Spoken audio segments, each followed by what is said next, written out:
So anyway, so for the first few days that I was assigned to the 82nd, they gave me time to go to the laundry or the cleaners and get fatigues, get a name tag made, and all that stuff.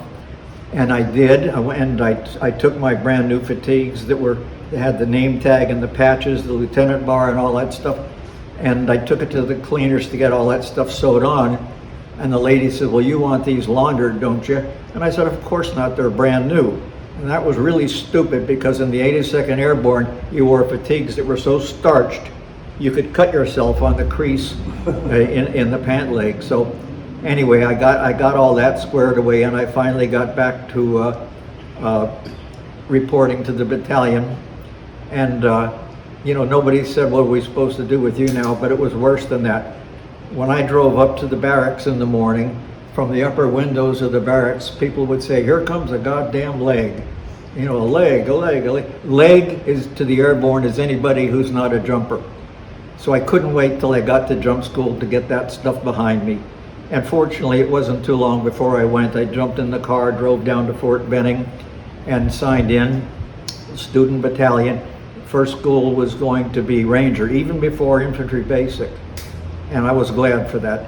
Airborne was 3 weeks. The first week was just like learning to do a parachute landing fall. It was the mechanics of how not to hurt yourself when you jump out of an airplane at 800 feet. Now, Oh, is that you going out the aircraft? I don't know why I brought Spitshine Corcoran jump boots to Vietnam with me, but I had them, so I wanted to take that picture. I jumped out, the chute opened. I put my camera over the reserve and took a picture. I took it down to Saigon to get it framed, and he said to me, "Why you lie on ground, take a picture of your feet." You've done GI? In the first week is ground week. That's where they teach you to do the parachute landing fall, show you how if you're oscillating, you want to roll up on the right side of your body if that's the way you're leaning, or the left side if that's the way you're leaning. And then the other thing I remember from the first week was something called suspended agony. You're in the parachute harness. It's attached to something in the ceiling, and so the purpose of that drill was to try to learn how to grab the risers and make the parachute, push you the way you wanted to get pushed. And that was almost a waste of time because you could not really steer the T-10 parachute. It dropped down where it wanted to go. But the second week was tower week. Okay, it starts with a 34-foot tower. It was a simulated airplane up on telephone poles. And you'd go up there, and that's where they start to teach you. Slap the side of the airplane, jump out of the damn airplane, don't just wimp out of the airplane. And that was pretty tough because when you jump out of that 34-foot tower, you're actually attached to a pulley that's attached to a cable, and you're going to ride down the end of the cable to a berm where your classmates are going to unhook you, and then you're going to stay there and wait for the next jumper. Actually, the simulated opening of the parachute when the slack came out of that trolley was actually worse than the actual effect when the chute opens up in a real jump. And students could be easily identified if they were wearing a shirt and weren't wearing a shirt by the blue, purple bruises on their shoulders from the harness of the parachute.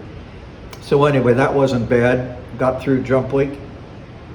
Then tower week, the 34-foot tower, then the 250-foot towers.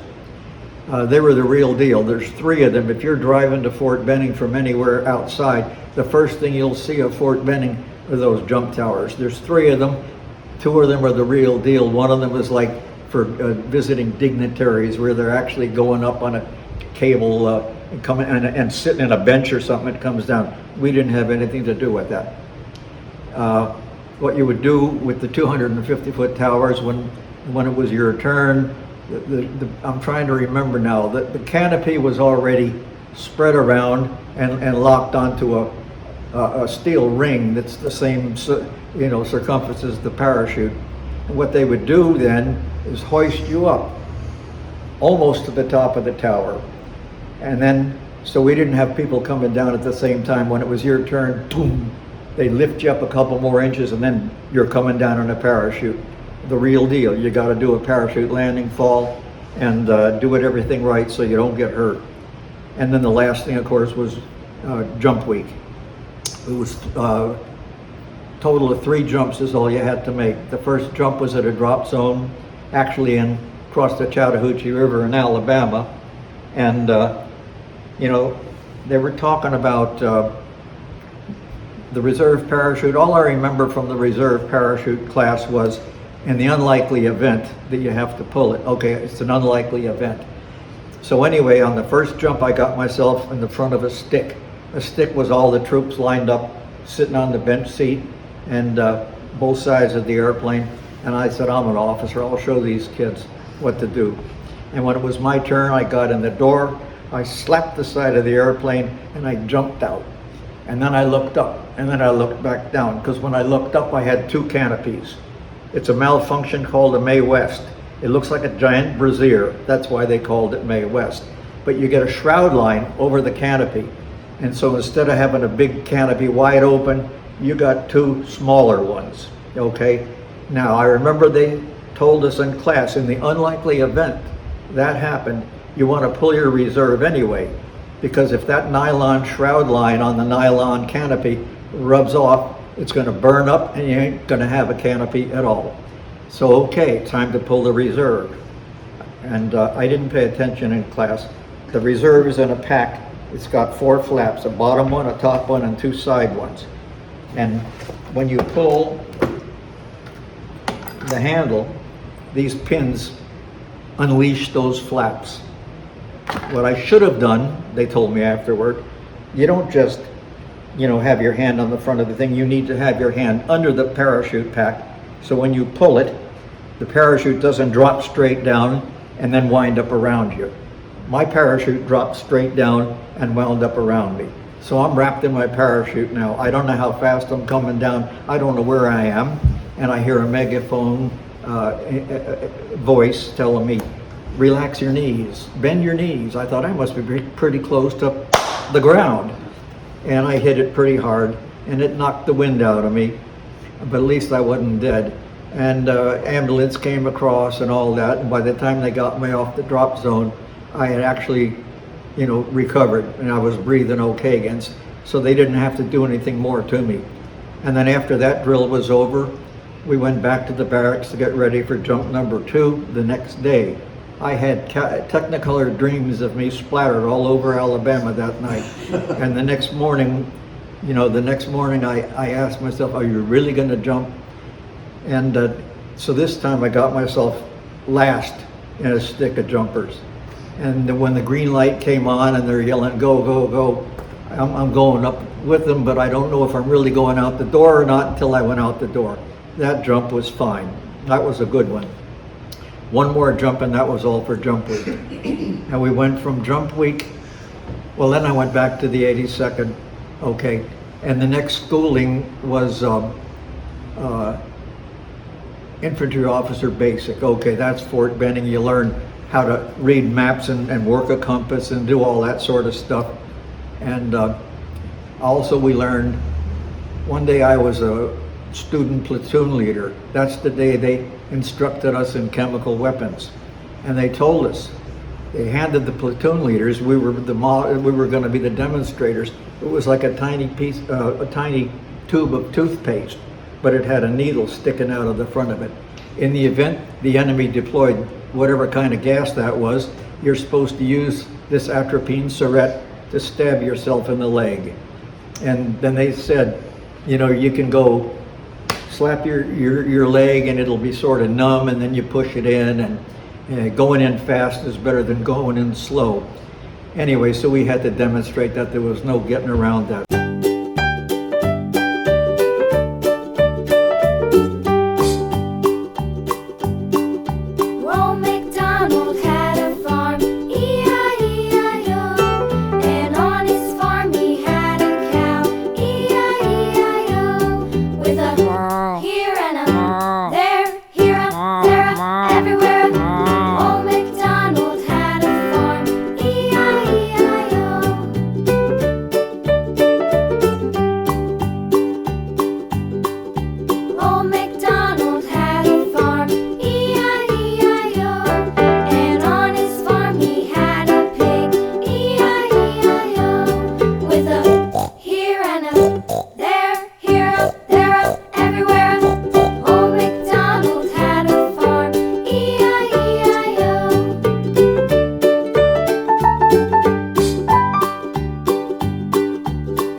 the animals were out, the alligators, the snakes, because it wasn't that cold yet.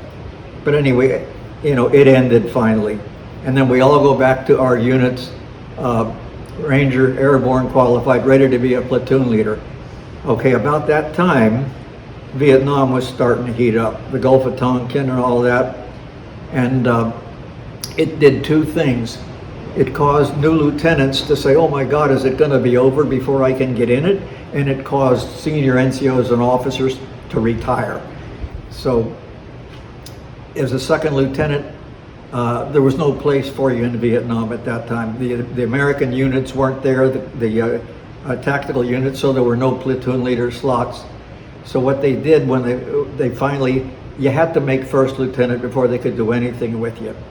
But so when we made first lieutenant, a whole bunch of us ran to the personnel and volunteered to get there.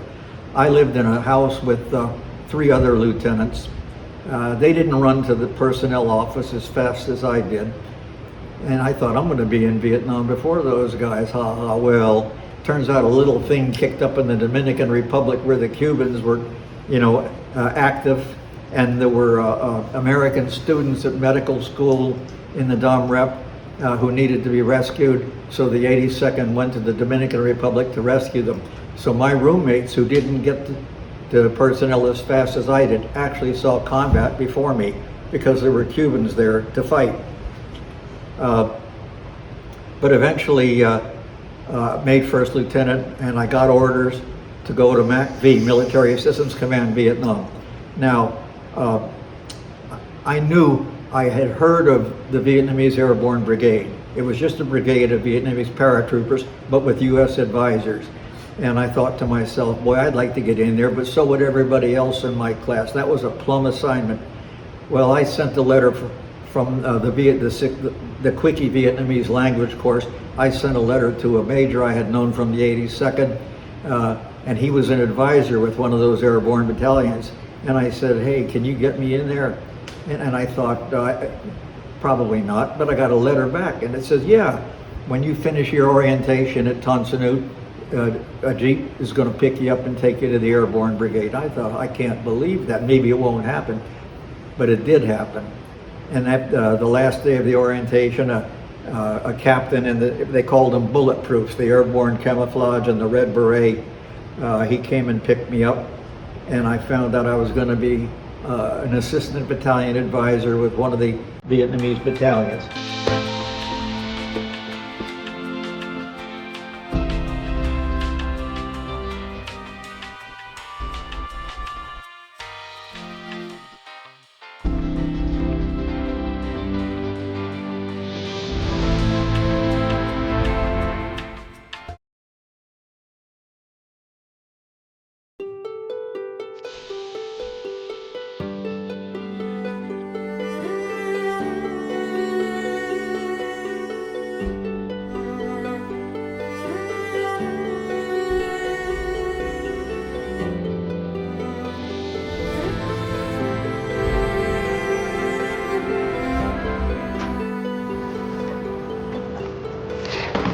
Does anybody recognize this guy? No. Okay, it's Captain Pete Dawkins, the All-American Heisman Trophy winning West Point first captain. This is the kind of guy that was in the Airborne Brigade. And I asked myself, how the hell did I get in there? There's my hat. I did get in there. Well, I got to mention the term advisor. When Americans first started going to Vietnam, they didn't want some horrible name like trained killers. You know, 60 trained killers were deployed to Vietnam. They said 60 advisors. As far as advising, you could advise, but they didn't have to take your advice, the Vietnamese commanders. But the incentive for taking our advice was if Americans were with the Vietnamese and they stepped in stuff, we could call, the advisors could call it American artillery and American air. So generally they did take the advice. Okay. When was it? January the 24th. The Vietnamese Airborne, Philippine, Korean, were all involved in the largest search and destroy operation in the war up to that point. What the thing was, the Vietnamese and the Koreans and whoever else were going to be deposited along the coast of the South China Sea, the Bong Son Plain, and our job is going to be to push the enemy north, where they're going to run into the 1st Cavalry Division that had been dropped up north. It's kind of like hammer and anvil. You know, we're pushing these guys toward the anvil, or the Cav was pushing the guys. Somewhere along the line, we're supposed to meet in the middle, and we did. As we started going up the coast, we started running into little villages along the way, and they were all occupied and not by friendlies. We had to fight our way through every little village, and we took casualties. And we'd leave, you know, troops to stay with the wounded and the killed, and then we'd keep on moving. And then we came to a village that was not contested. Okay, we got into it, nobody's shooting at us. And we had, you know, it was going to be one of two things. We either hurt them so bad they left the battlefield, or they're sitting big time in the next village up the road. It was option 2.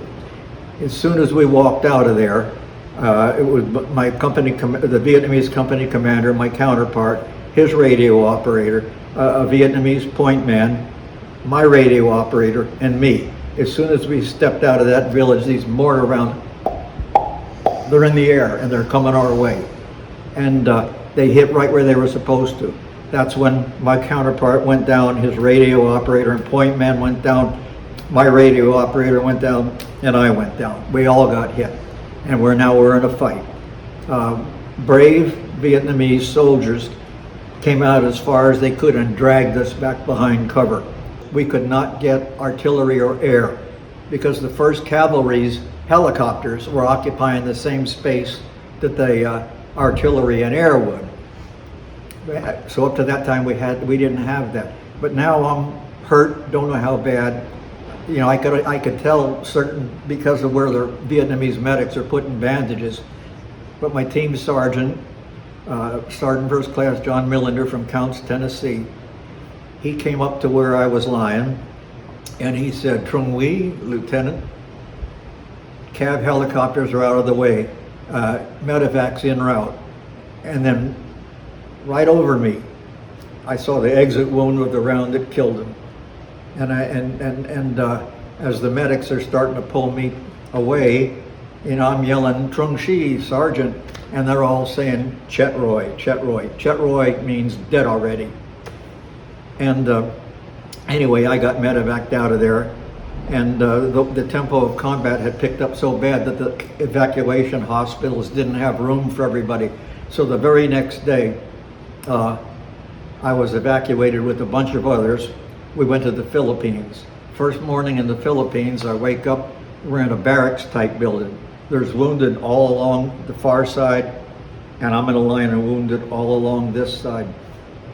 And then the bunch of white coats came in, and that was triage. They looked at the wounds and they decided, going to Japan for more war treatment, going to recover and go right back to the war, or go back to the States.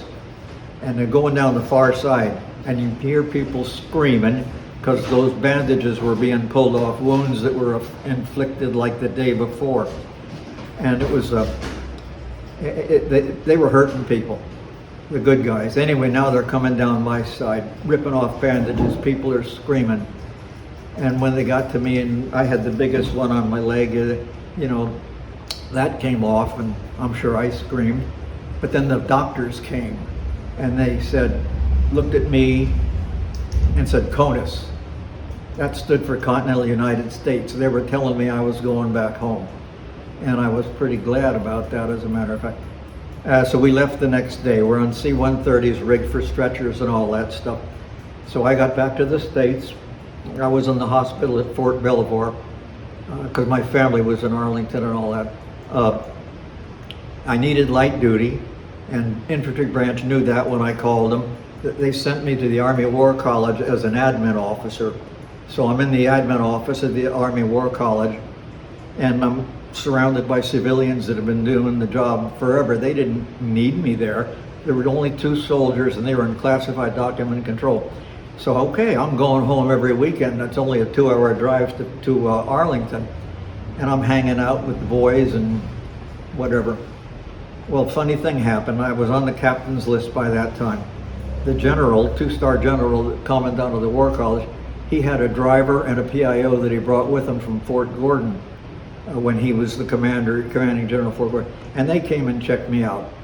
And they must have thought I was okay, because they said, the general's looking for 2 new aides, a captain and a lieutenant. Why don't you apply for it? And I thought, that'll ruin my weekends back in, But I said, what the hell, I'll interview, because I probably won't get the job. I got the job. So I was the aide to the commandant of the War College for about 16 months. And he was a really great guy. He got orders to go back to Washington. So he called his aides together, me and the lieutenant. And he said, he told me, Lieutenant Bryant, that was the lieutenant junior aide, he needs to go to Vietnam. I think he knows that. Well, what do you want to do? I said, I'd like to go back to Fort Benning and the Airborne Committee. He said, that's an incredibly stupid thing to wish for. He said, I'll get you to Fort Benning, but you're going to go to the advanced course. So, ahead of my contemporaries, I went to the next infantry advanced course. And I thought for sure I'd flunk out, because the first thing we were learning about was deployment of tactical nukes on the battlefield. And you had to do things with the slide rule.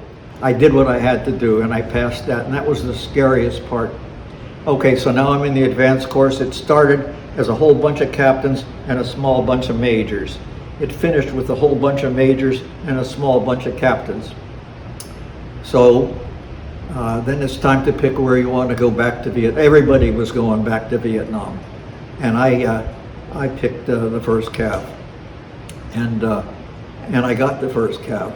So now that brings me to the second deployment after the advanced course. Joined the first cav. They were way up north. I wanted a company in the worst way, but they had 4 perfectly competent company commanders. So I was made the supply guy, the logistics guy, the S4. And then about 3 months later, the entire cav moved from up north to 3rd Corps, right around Saigon. And as the log guy, I helped move the whole battalion out, and I took the last plane in. And when I got down south, the battalion commander says, Rocky, you're going to the field. I thought, my God, I must have messed up. He said, no, the Delta Company commander was on the major's list. His number came up. He's out, you're in. So I got Delta Company, 2nd Battalion, 8th Cav. My company had good morale. I love those guys. We had reunions for years and years after the war was over. I started my second career with Fairfax County Sheriff's Office, and I had already made it up to lieutenant before they found me. Hey, Skipper, this is so-and-so. I didn't want them to find me because I was the CO. I'm sure I pissed off some people, and I didn't want to hear about it at a reunion, but they stayed on my case. So I finally went to the first Angry Skipper reunion in Charleston, South Carolina, and nobody really had a beef. 2 guys did. One guy came up with me, a big bearded man from Oregon, and he said, I'm pissed off at you. And I said, okay, why is that? He said, you didn't send me to see Bob Hope. And me and him still laugh about that. But the other guy, we were setting up an ambush. We weren't quite set up. The bad guys came along. This poor guy got shot in the leg.